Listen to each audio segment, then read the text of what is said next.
하겠습니다. 자, 저는요 요즘 이렇게 보면 판사 출신들이 참 이제 바꾸나라는 생각이 많이 들었어요. 네네. 옛날에 판사 출신 지금 공수처장 같은 경우도 보면 또 그때 뭐 분당에 땅 투기했다 논란이 됐잖아요. 네네. 그 전에 헌법재판관입니까? 또 남편이 또 뭐 했다가 또 문제가 됐죠. 네네, 맞습니다. 자, 이번에 이수견 대법관 후보자. 네네. 어우, 이분은 뭐 대단하던데요. 대단한 사람이에요. 그래서 저는 사실은 너무 실망했어요. 네. 저런 모습을 보고. 왜냐하면 이수견 그 지금 부장판사죠. 이수견 뭐 후보라고 해야 되나? 그 이분이 대학을 어딜 나왔냐면 포항공대를 나왔어요. 포항공대 나오네요. 네. 포항공대 산업공학과를 나왔는데 87학번이에요. 포스텍이 나왔죠. 68년생이니까. 포항공대가 언제 생겼느냐? 87학번 때부터 생겼어요. 네네. 그런데 이수견 그 부장판사는 87년에 포항공대가 생겼을 때 전체 수석으로 들어갔어요. 포항공대 전체 수석으로 들어가고 산업공학과, 그 다음에 이제 졸업하고 어디에 들어갔느냐? 포철에 들어갔어요. 포철에 들어갔는데 그때 강경대 치사 사건이 있었어요. 네네. 그래서 강경대 사건에서 뭐 이렇게 좀 이렇게 젊으니까 아직 그 뭐 20대국 하니까 가두 시위를 나갔었대요. 가두 시위를 나갔는데 그게 사진 찍히고 해가지고 포철에서 해고가 됐어요. 그래가지고 이거 가지고 나를 갖다 해고하면 어떻게 되느냐? 그래가지고 그 해고 무효 확인 소송을 혼자서 했대요. 변호사도 선임하지 않고 혼자서 했대요. 대법원까지 가서 승소를 했는데 그 과정에서 그러니까 복직이 됐겠죠. 네. 근데 생각해 보니까 이거는 내가 차라리 변호사 되는 게 낫겠다. 법조인 되는 게 낫겠다 해가지고 뒤늦게 고대법대 편입해가지고 그래서 이제 사법시험 준비를 했던 사람인데 뭐 포항공대 전체 수석으로 들어갈 정도로 아주 머리가 좋은 사람이니까 사법시험도 금방 됐어요. 금방 돼가지고 그 다음에 이제 연수원 성적도 좋고 해가지고 서울의 서부지원에서 초임했으니까 그 연수원 성적 되게 좋았다는 이야기거든요. 네네. 중앙지방법원 서울의 동서남북 이렇게 있는데 이 안에 초임이 이 안이다라고 하면 연수원에서 그때 뭐 한 30등 안에는 최소한 들었지 않았을까? 네네. 저는 그런 생각이 드는데 그러면서 쭉 그 좋은 보직만 뭐 서부지원 뭐 그다음에 법원행정처 기조실에도 있었고 그다음 이제 고등법원 부장판사로 승진을 갖다가 했고 그다음에 이제 특허법원의 부장판사로 지금 있는데 그런데 공대 출신이잖아요. 뭐 고대법대를 나오긴 했지만 그러니까 이수견 부장판사가 뭐 지금 그 회장이냐면은 그 대법원에 네. 법원에 인공지능연구회가 있는데 AI 연구회가 있군요. 거기에 회장을 맡고 있고요. 그 다음에 젠더법 연구회 여자니까 여성이니까 젠더법 연구회 회장도 하고 있고 그 다음에 우리나라 대법원이요 전산화가 굉장히 잘 돼 있습니다. 그래가지고 변호사들이 불만이 이만큼 있어요. 왜냐하면 법원 전산은 뭐 판례 같은 거 검색하는 거는 누구나 공짜로 할 수 있단 말이에요. 그런데 미국 같은 거는 그런 거 검색하려면 1년에 한 1,000만 원씩은 내야 된단 말이죠. 그러니까 변호사들은 1년에 1,000만 원 내고 그거 가지고 나중에 사는군요. 의뢰인들한테 이런 거 이렇게 딱 해주고 그걸 몇 배를 갖다가 뽑아 먹을 수 있는데 네. 미국이 그렇거든요. 근데 우리나라는 누구나 다 그냥 법원 들어가고 그다음에 이제 뭐 네이버 같은 데 들어가면 다 그런 정보가 너무 공짜니까 네. 이런 식으로 우리나라가 굉장히 발전해 있는데 이런 부분들에 있어서 그런데 이런 것들이 된 것도 이제 이수견 부장판사가 굉장히 큰 역할을 했다. 그렇게 알고 있어서 뭐 여성이고 여러 가지 면에 있어서 굉장히 상징적이고 해서 이번에 대법관 후보가 딱 됐다고 했을 때 참 잘 된 인선이다. 큰 무리가 없겠다라고 전 생각을 했었단 말이에요. 네.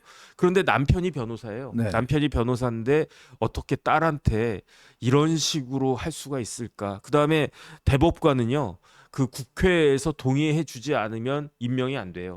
대법원장하고 똑같단 말이에요. 그러니까 뭐 그 여당도 그렇고 그다음에 뭐 대통령도 그렇지만 그 민주당에서 이수견 후보를 대법관으로 임명하는 것에 동의를 해줄까?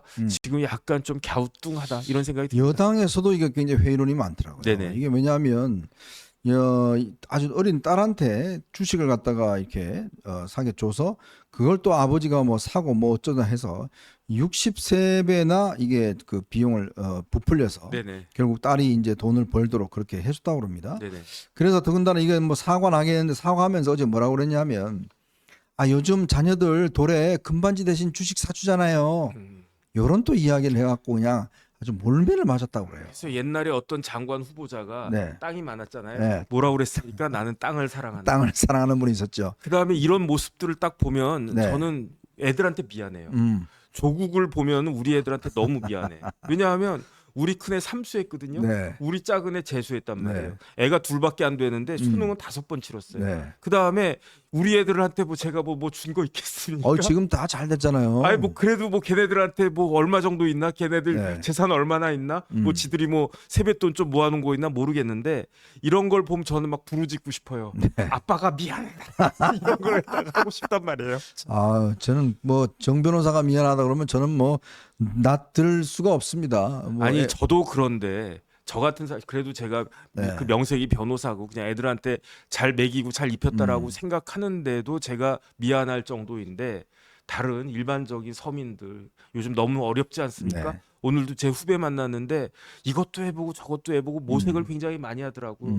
그런데 제가 왜 그런지 물어보지도 않았어요. 아니까. 먹고 살기가 그렇게 힘들구나. 맞습니다. 저는 그런 생각을 하는데 대법관 후보자가 이런 식으로 모습을 보여주는 거는 너무 실망입니다. 제가 이수견이라고 하는 사람을 그냥 겉으로만 알고 있었던 건가 그런 생각이 듭니다.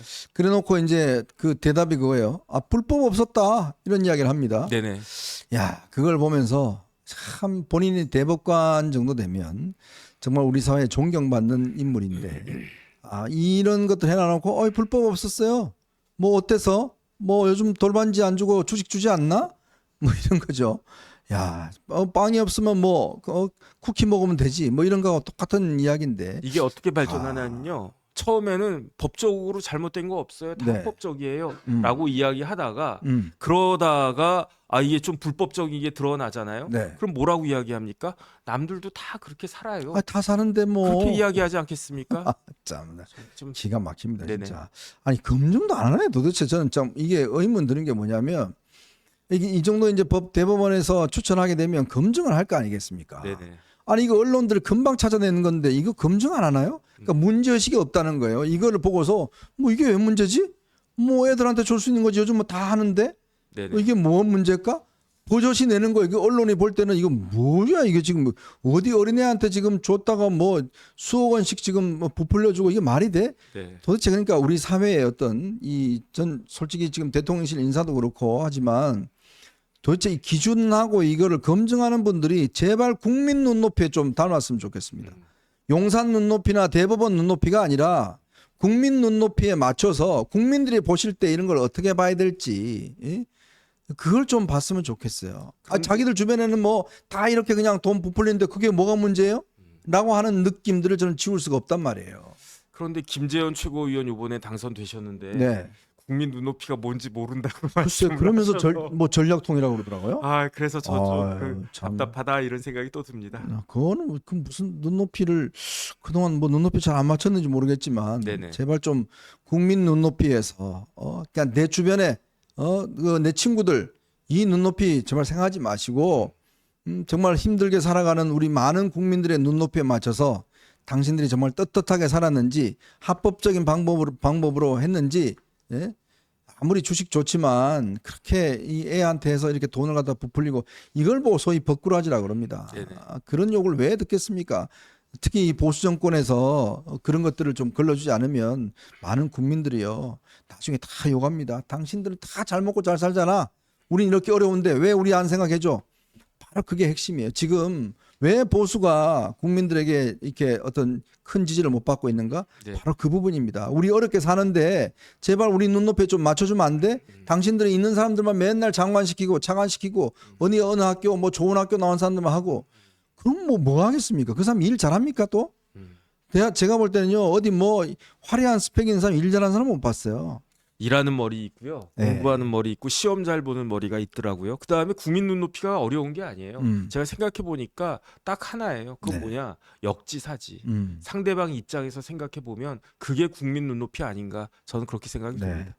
저는 한동훈 대표도 앞으로 이런 정말 우리 서민들의 삶, 서민들의 어려움 이거를 참 많이 생각하고 보듬어야 될 겁니다. 지금 수해 때문에 정말 집 터전이 잃어버린 분들이 많습니다. 그렇게 이야기하죠. 아니 그 물 내려오는데 거기 왜 살아? 좀 높은 데 살지? 이런 식의 생각하는 사람들이 있어요. 네네. 오죽했으면 거기 계속 살겠습니까? 그런데 저는 이 영상이 이 장면이 인상적이었어요. 네. 한동훈 대표가 그 국립묘지 갔잖아요. 네네. 내려오고 있을 때 후다닥 해가지고 손을 잡아준 사람들이 있었어요. 아, 그래요? 그게 환경 미화하시는 그 여사님들 그분들 손을 갖다가 딱 잡아주는 네. 모습을 보면서 아 저거는 음. 내가 꼭 이런 걸 갖다가 해야지라고 그렇게 아우, 그럼 생각을 못해요. 했어도 못하는 거예요. 맞아요. 왜냐하면 그런 생각해도 그때는 까먹거든. 네. 그러니까 이런 것들은 굉장히 그런 의미에서는 뭐 한동훈 보고 뭐 좌파다 뭐 배신자다 뭐 그런 식으로 막 그 프레임을 갖다가 씌웠지만 제가 개인적인 생각으로는요 저 한동훈 대표는 마음이 굉장히 따뜻한 사람이다. 네. 겉으로 보기에는 뭐 강남 출신에다가 뭐 생긴 것도 잘생기고 키도 크고 그다음 평생 검사만 했고 뭐 그랬던 것으로 보여도 여러 가지 지금까지 일들을 딱 보면은 마음이 따뜻한 사람이 아닌가 저는 그렇게 기대를 하고 있습니다. 네.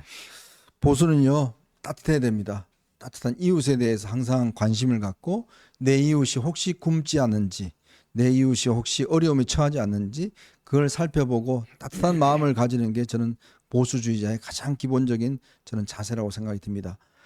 보수는 차갑고 매몰차고 자기 법값에 모르고 이런 것이 있기 때문에 그거를 저 좌파들이 선동하거든요. 그래서 정말 이번 기회에 세대 교체가 됐습니다. 한동훈 대표라는 단지 어떤 새로운 사람이 나타난 게 아니라 새로운 프레임이 지금 짜진 것이고 새로운 기류가 이제 흐르는 것이거든요. 그럴 때 우리도 정말 이제 좀 남을 생각하고 우리가 조금 이런 따뜻한 마음을 보인다 그러면 많은 국민들께서 저는 동의해 주실 것이라 그런 생각이 많이 듭니다.